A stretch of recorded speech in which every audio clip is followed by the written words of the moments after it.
সুন্দরবনের গা ঘেঁষা সাতক্ষীরা শ্যামনগর উপজেলার এক নতুন সম্ভাবনা সফটশেল কাঁকড়া। চিংড়ির বিকল্প হিসেবে দিন দিন জনপ্রিয় হচ্ছে এই কাঁকড়া চাষ। শ্যামনগরের বিস্তীর্ণ এলাকায় চাষ হচ্ছে এই কাঁকড়া। ভোর থেকেই ব্যস্ত সময় কাটে খামারিদের। নারী শ্রমিকরা মাছ কেটে কাঁকড়ার খাবার তৈরি করেন, আর পুরুষ শ্রমিকরা খাঁচায় ছাড়েন কাঁকড়া। প্রতিদিন ২০ থেকে ২৫ জন শ্রমিক কাজ করছেন এক একটি খামারে। কর্মসংস্থান হয়েছে অন্তত ১০,০০০ মানুষের। কাঁকড়াগুলো মূলত আমরা বিদেশে রপ্তানি করি। এগুলো আমরা সংগ্রহ করি আশপাশে মার্কেট থেকে বা জঙ্গল থেকে। কাজ করতেছি, আর এটা সহজ ধরতে গেলে।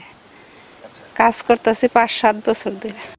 শ্যামনগরের কলবাড়ি গ্রামের উদ্যোক্তা সেলিম হোসেন একসময় সুন্দরবনের খাড়ি ও আশেপাশের নদীতে কাঁকড়া ধরে সংসার চালাতেন।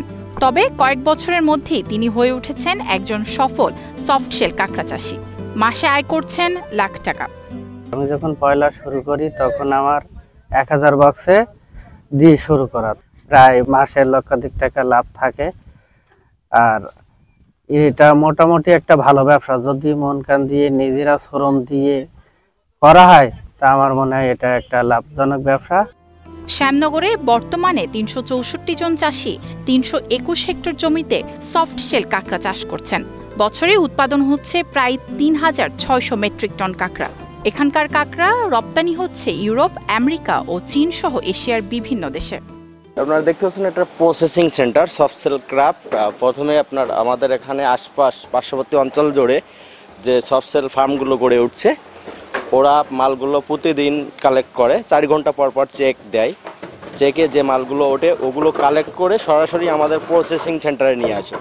দেশেও কাঁকড়ার ব্যাপক চাহিদা এখন, তাই চাষও বাড়ছে। তবে পোনা সংগ্রহে কিছু জটিলতা আছে, যা নিরসন করে কাঁকড়া চাষিদের সহায়তা ও প্রশিক্ষণের আশ্বাস দিয়েছেন জেলা মৎস্য কর্মকর্তা। রপ্তানি হচ্ছে গত অর্থবছরে আমাদের ৭৫০ মেট্রিক টন কাঁকড়া বিদেশে রপ্তানি হয়েছে, এবং এতে অনেক বেশি বৈদেশিক মুদ্রা আমাদের এখানে আসছে, এবং আমাদের এখানে এখন যে উৎপাদন সেটা হলো ৩৫০০ মেট্রিক টনের উপরে। আমরা তাদেরকে প্রশিক্ষণ দিচ্ছি, এবং কাঁকড়া চাষিদের একটা ডাটাবেজ আমাদের তৈরি করা হয়েছে। পাশাপাশি যেটা হয়েছে সেটা হচ্ছে বেসরকারি পর্যায়েও এখানে প্রশিক্ষণ দেওয়া হচ্ছে তাদেরকে, এবং হাতে কলমে চাষটা শিখিয়ে দেওয়া হচ্ছে। সফটশেল কাঁকড়া চাষে স্বাবলম্বী হচ্ছেন অনেকেই। তৈরি হচ্ছে কর্মসংস্থান, যা বদলে দিচ্ছে সাতক্ষীরার উপকূলীয় জনপদের অর্থনীতিকে। Desk report, star news.